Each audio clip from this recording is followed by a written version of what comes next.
أشهد أن لا إله إلا الله। জান্নাতে কি বিরক্ত লাগবে? মানুষ আমার কাছে এসে বলে, আচ্ছা জান্নাত কি চিরকালের জন্য? হ্যাঁ। যা চান সব পাবেন? হ্যাঁ। এক সময় কি এতে বিরক্তি এসে যাবে না?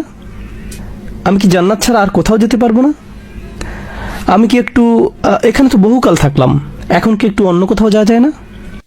এর উত্তর সূরা কাহফের ৩ নম্বর আয়াতে মা কিসিনা শব্দের মধ্যেই দেয়া আছে। আল্লাহ এখানে বলেছেন, তোমরা সব সময় সেখানে নতুন কিছু একটা পাওয়ার আশায় থাকবে, সব সময় অভিনব আরো কিছু পাওয়ার প্রতীক্ষায় থাকবে।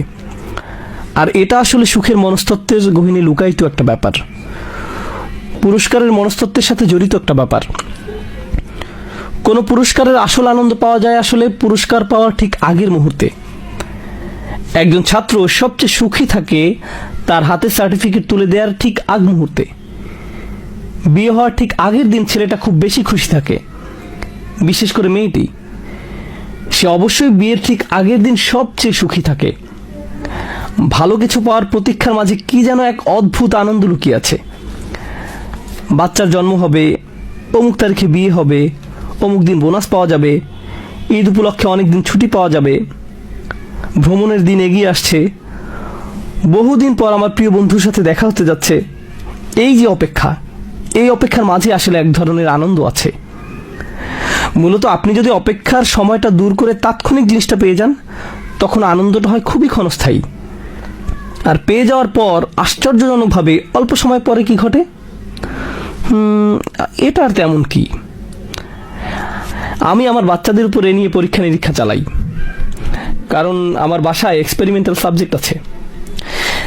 একবার নিউ ইয়র্কে মুসলিম স্টুডেন্ট অ্যাসোসিয়েশনের এক প্রোগ্রাম শেষ করার পর তারা আমাকে কিছু সম্মানই দিতে চাইল। বললাম, এমএসএ থেকে আমি কোনো সম্মানই নেই না, সরি। তারা বলল, আপনাকে কিছু একটা নিতেই হবে। তখন বললাম, ঠিক আছে, তাহলে আমার বাচ্চাদের জন্য বিশাল 1 বক্স লেগো নিয়ে আসেন। তো তারা আমাকে বিশাল 2 বক্স লেগো দিল। বাসায় এনে আমি সেগুলো শেলফে রাখলাম। তারপর আমার 2 ছেলেকে বললাম, 30 দিন পর তোমরা এগুলো খুলতে পারবে।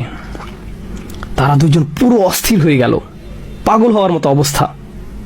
আব্বা, আমরা কি এখন খুলতে পারবো? আব্বা, আমরা কি এখন খুলতে পারবো? Please please please. না, 30 দিন পর। এরপর তারা দিন গণনা শুরু করলো, একটু ধরতে পারবো? আমি 2 দিন যাবৎ বললাম, না, ধরতে পারবে না। 3য় দিন বললাম, আচ্ছা ঠিক আছে, তোমরা এখন ধরতে পারবে। তারা খুশিতে চকমক করে বক্সগুলো স্পর্শ করতে লাগলো। খুলতে পারবো? না, খুলতে পারবে না। আরো 28 দিন। এভাবে 1 মাস পার হয়ে গেল। এই সময়টাতে তারা সবচেয়ে বেশি সুখী ছিল। দিন গণনার মাঝেই একটা আনন্দ, টেনশন এবং আনন্দ। এরপর আমরা বক্সগুলো খুললাম। প্রায় 6 ঘন্টা যাবত আমার ছেলেদের আর কোনো হুঁশ ছিল না। লেগোগুলো দিয়ে তারা বিভিন্ন ধরনের জিনিস বানাতে লাগলো। ওয়াও, এটা কি বড়! এভাবে 3 দিন যাবত তারা এগুলো নিয়ে পুরোপুরি আচ্ছন্ন হয়ে থাকলো। আর এখন সেই একই খেলনাগুলো আমার রুমে সেলফের মধ্যে রাখা আছে। তারা কখনো এগুলোর কথা আর জিজ্ঞেসও করে না। তাদের আনন্দের সবচেয়ে সেরা অংশ কোনটা ছিল? অপেক্ষার মুহূর্তটা, প্রত্যাশার সময়টা। সেই ছোটকাল থেকে এখন পর্যন্ত আমরা সবাই এরকম। এটা হলো দুনিয়ার প্রতীক্ষা। আর আল্লাহ বলছেন, পরকালের প্রতীক্ষাটা যে আরো কত আনন্দের তোমরা তা কল্পনাও করতে পারবে না। জান্নাতের প্রতিটি আনন্দ টেকসই।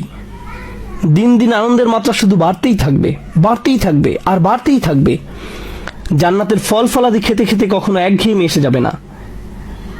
জান্নাতের পানেও কখনো বিরক্তি এসে যাবে না, কারণ এগুলো কখনো একরকম থাকবে না। সব সময় আগের বারের চেয়ে উত্তম হবে।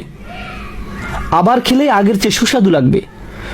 দুনিয়াতে সব কিছুর একটা সীমা আছে, একটা পর্যায়ে আসার পর আর ভাল লাগে না। কিন্তু জান্নাতে প্রতিটি আনন্দ সব সময় বৃদ্ধি পেতে থাকবে। এটাই হলো মা কিসিন।